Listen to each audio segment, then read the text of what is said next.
ఎస్బీఐకి by by చెప్పనుందా?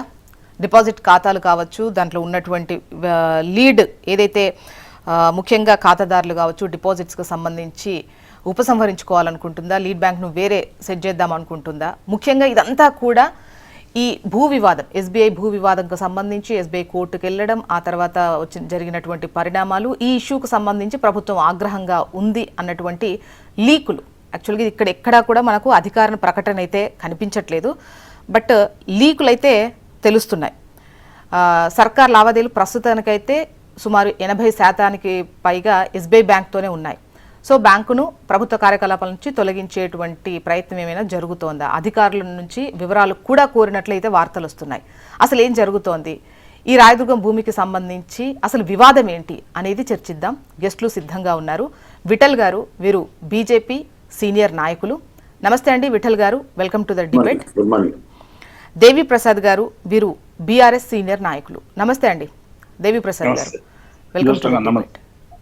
And Congress senior నాయకురాలు ఇందిరా శోభన్ గారు కూడా జాయిన్ అయ్యారు. ఇందిరా గారు నమస్తే అండి, వెల్కమ్ టు ద డిబేట్. దేవి ప్రసాద్ గారు, ముందుగా మీరు చెప్పండి, అసలు ఏంటి ఎస్బీఐ భూ వివాదము? గత 4-5 రోజులుగా, అంటే కోర్టుకు వెళ్లే ముందు నుంచి కూడా ఈ భూ వివాదానికి సంబంధించి వింటూ ఉన్నాము. అసలు ఏంటి?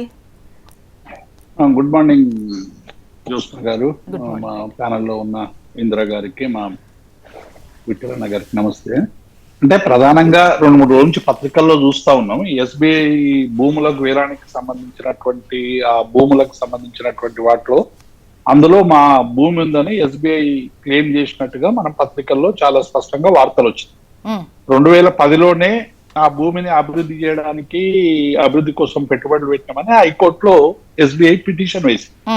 ఈ పిటిషన్ వేసిన విషయంలో కేసు తెలంగాణ ప్రభుత్వానికి మరి ఎస్బీఐకి ఇచ్చినటువంటి భూమికి సంబంధించినటువంటి విషయంలో మరి అది పెట్టడానికి వీలు లేదనేటువంటి స్టే వచ్చిన తర్వాత ఎస్బీఐ మీద రాష్ట్ర ప్రభుత్వం గుర్రగా ఉందనేటువంటి విషయాన్ని ఈ మనం పత్రికల్లో వార్తలు చూస్తున్నాం. ఇటు ప్రభుత్వం కానీ అటు ఎస్బీఐ కానీ ఇవన్నీ కూడా ఎక్కడ కూడా అధికారికమైనటువంటి ప్రకటన లేదు. ఎస్బీఐ అయితే హైకోర్టుకు పోయిన మాట వాస్తవం, స్టే తీసుకొచ్చినటువంటి మాట వాస్తవం, వాళ్ళకు 2010లోనే భూమి ఇచ్చినటువంటి మాట కూడా చాలా స్పష్టంగా కనబడతా ఉంది. అయితే వాళ్ళు సకాలంలో పూర్తి చేయలేదనేటువంటి వాదన ప్రభుత్వం నుంచి వస్తున్నట్టుగా ఉంది. ఏది ఏమైనా కూడా ఎస్బీఐ అనేది ఒక గొప్ప పెద్ద సంస్థ. ఇవాళ భారతదేశంలోనే అనేక బ్యాంకులు విలీనం తర్వాత ఒక పెద్ద సంస్థగా ఇవాళ ఎస్బీఐ సంస్థ అనేటువంటిది తెలంగాణ కావచ్చు, దేశవ్యాప్తంగా కూడా ఒక పెద్ద బ్యాంక్ గా ఉంది.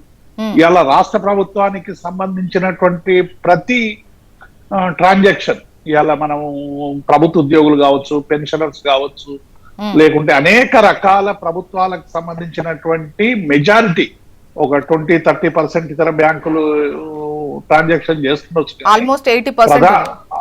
ఆల్మోస్ట్ 80%, 25,000 కోట్ల నుంచి 30,000 కోట్ల వరకు రాష్ట్ర సంబంధించినటువంటి ట్రాన్సాక్షన్స్ ఎస్బీఐ ద్వారా అవుతాయనేటువంటి విషయం మనకి ఇటీవల పత్రికల్లో వార్తలలో చూస్తాం. కాబట్టి ఇటువంటి ఒక సంస్థ, అది కూడా దాదాపుగా ఒక ప్రభుత్వ రంగ సంస్థ, అటువంటి భూమికి సంబంధించినటువంటి ఏదైనా ఇష్యూ ఉంటే ప్రభుత్వం మొదలే ఒక నోటీస్ ఇవ్వడం ద్వారానో లేకుంటే వాళ్ళతో మాట్లాడడం ద్వారానో, ఎందుకంటే అనేక సంస్థలకు హైదరాబాద్ నగరంలో భూములు ఇస్తా ఉన్నారు. వివిధ బహుళ జాతి సంస్థలకు కావచ్చు, లేకుంటే రకరకాల ప్రెస్టీజియస్ ఉన్నటువంటి సంస్థలు రావడం వల్ల తెలంగాణ ప్రైడ్ పెరిగేటువంటి అవకాశం ఉందనేటువంటి అంశంలో అది ఎవరికి కూడా ఇబ్బందికరమైనటువంటి అంశం కాదు. కానీ ఎస్బీఐ లాంటి సంస్థకు, ఒక అత్యున్నతమైనటువంటి పేరు ప్రతిష్ట కలిగినటువంటి సంస్థకి భూమి ఇచ్చిన తర్వాత ఆ భూమిని మరి వేలంలో పెట్టడం అనేటువంటిది ఇది ప్రభుత్వం చేసినటువంటి ఒక చారిత్రకమైనటువంటి తప్పుగా మనం అందరం కూడా భావించాల్సినటువంటి అవసరం. ఒకవేళ నిజంగానే దాన్ని క్యాన్సిల్ చేయాల్సి వస్తే మీరు ముందుగానే వారితో చర్చలు జరిపో, లేకుంటే మాట్లాడో చేసో దాన్ని అందులోంచి డిలీట్ చేసి పెట్టేటువంటి అవకాశం. కానీ ఇవాళ ఏమైపోయిందంటే ప్రభుత్వ ప్రతిష్ట దెబ్బతింటది కదా. ఎస్బీఐ స్పందించిన తీరు పైన కూడా ఏదో వార్త వస్తుంది, అంటే వేలం ముగిసిన తర్వాత ముందుకొచ్చింది మాది అంటూ హైకోర్టులో పిటిషన్ వేశారు. అంటే ఇప్పుడు వేలం ప్రక్రియ అయితే తెలియకుండా ఉండదు కదా, అంటే అదును చూసి ఆగి చేసినట్టుగా. ఇప్పుడు మీరు నేను అనుకున్నట్టు వ్యక్తులుగా ఉండదు ఆ సంస్థ నుంచి స్పందించాలంటే. ఇప్పుడు పార్టీ, మా BRS party, BJP party, Congress party స్పందించాలంటే పార్టీ పక్షాన కూడా ఏదైనా విషయం వచ్చినప్పుడు ఇమీడియట్ గా మీరు నేను ఇంకెవరము స్పందిస్తాం. కానీ ప్రభుత్వ రంగ సంస్థలకు సంబంధించిన ఎస్బీఐ లాంటి ఒక సంస్థ ఆ విషయం మీద స్పందించాలంటే అవసరమైనటువంటి అనుమతులు పొందాలి వాళ్ళు. అవును. అనుమతులు పొందాలి, చెప్పాలి. అసలు ఈ టెండర్ ప్రక్రియ వాళ్ళకు ఎందుకు పోతాయి టెండర్ నోటీసులు వాళ్ళకు చెప్పండి జ్యోత్స్న గారు. ఈ రాష్ట్రంలో అనేక కార్యక్రమాలు జరుగుతుంటాయి. ప్రతి కాపీ ఎస్బీఐ పోదు కదా. వాళ్ళ దృష్టికి వచ్చిన తర్వాత ఆ దృష్టికి వచ్చిన టెండర్లు అయిపోయినట్టున్నాయి. కాబట్టి ఇప్పుడు ఇక్కడ వాళ్ళకి తెలిసిందా తెలియదా అనేటువంటిది సెకండరీ.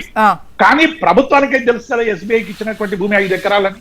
కాబట్టి దీంతో ఒక వివాదంతో ఘర్షణతో కాకుండా ఈ సమస్యను సామరస్యంగా పరిష్కరించుకునేటువంటి అవకాశం ఉండి కూడా ఎందుకు ఘర్షణ దాకా తీసుకొచ్చేటువంటి ప్రయత్నం చేయడం అనేటువంటిది ఇది మంచిది కాదు. ఎందుకంటే ఎస్బీఐ అనేటువంటిది ఒక ప్రెస్టీజియస్ సంస్థ కాబట్టి డెఫినెట్ గా ఇక్కడ కన్జ్యూమర్స్ కు అనేక రకాల ఉపయోగపడుతున్నటువంటి సంస్థని కాపాడుకోవడం అనేటువంటిది మన అందరి లక్ష్యం కూడా. ఇప్పుడు బ్యాంకుల పట్ల విశ్వాసం, చాలా బ్యాంకుల పట్ల విశ్వాసం మెల్లమెల్లగా సన్నగిలుతున్నటువంటి సందర్భాలు చూసినాం. గతంలో అనేక బ్యాంకులు ఎత్తేయడము, రకరకాల ఇబ్బందులు. అంటే అలానే కాదు సార్, వాళ్ళు చెప్తుంది ఏంటంటే ఇప్పుడు ఏదైనా వేలం వేసేటప్పుడు ప్రభుత్వం డెఫినెట్ గా ఒక ప్రకటన అయితే ఇస్తుంది. ప్రకటన ఇచ్చినప్పుడు కూడా స్పందించలేదంటున్నారు. ఇప్పుడు ప్రకటన ప్రజలకు ఇస్తారు, ఎస్బీఐకి ఎందుకుంటది? దీనిపైన ఏమైనా వివాదాలు ఉన్నాయా లేకపోతే ఇదా అని చెప్పేసి ఈవెన్ ఏదైనా మనం ల్యాండ్ తీసుకున్నప్పుడు కూడా ఇది దీనిలో ఏమైనా లిటికేషన్స్ ఉన్నాయా అన్నటువంటి ప్రకటనలు నార్మల్ గా జనాలే ఇస్తున్నారు, ప్రభుత్వం ఇవ్వకుండా ఉంటుందా?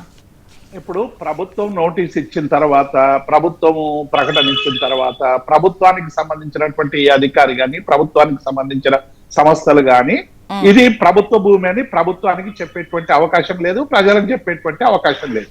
కేవలం తీసుకున్నటువంటి ఎస్బీఐ స్పందించాలి. 2010లో ట్రాన్సాక్షన్ జరిగినట్టుంది ఈ భూమికి సంబంధించి. ప్రభుత్వం వివరణ ఇవ్వాలి. ఇవి మా దగ్గర ఏం సమాచారం లేదు, పత్రికల్లో వచ్చినటువంటి వార్తల మీదనే మనం మాట్లాడుతున్నాం.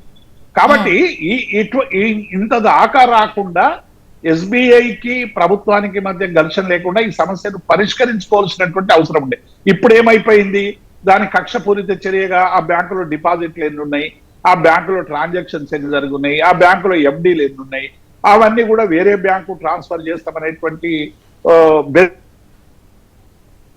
బెదిరింపులు కూడా జరుగుతున్నాయి అనే పత్రికల్లో వస్తాం. దీనివల్ల ఏమవుతుందంటే ప్రజలకి సంస్థల పట్ల విశ్వాసం సన్నగిల్లేటువంటి అవకాశం ఒకటి ఉంటుంది. విశ్వాసం సన్నగిలుతుంది కదా జ్యోత్స్న గారు.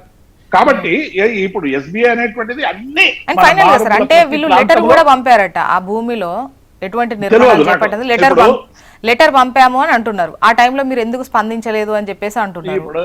ఆ టైంలో నేనేమంటున్నా జ్యోత్స్న గారు, ఎస్బీఐ ప్రతినిధి ఎవరైనా ఉంటే దాని మీద స్పందించేటువంటి అవకాశం ఉంటుంది. ఒక రాజకీయ పార్టీగా మాకు తెలిసినటువంటి సమాచారం మాత్రం, పత్రికల్లో ఉన్నటువంటి సమాచారం మాత్రమే మీతో పంచుకునేటువంటి అవకాశం ఉంటుంది. కానీ ఎస్బీఐ వాళ్ళు అంటున్నారు మాకు అందలేదు అంటున్నారు అనుకోండి. అదే ఇప్పుడు రకరకాలు ఉంటాయి. నోటీసులు పత్రికల్లో ప్రకటన, నోటీసులు ఇవ్వడం అనేటువంటి ఒక్కొక్కసారి క్లయింట్ చేరదు. చేరకపోయినంత మాత్రాన ఆయనకు తర్వాత మీరు ఎందుకు చెప్పినారు మొదలే చెప్పేది ఉండే, ఇవన్నీ సాంకేతిక పరమైన అంశాలు కోర్టులో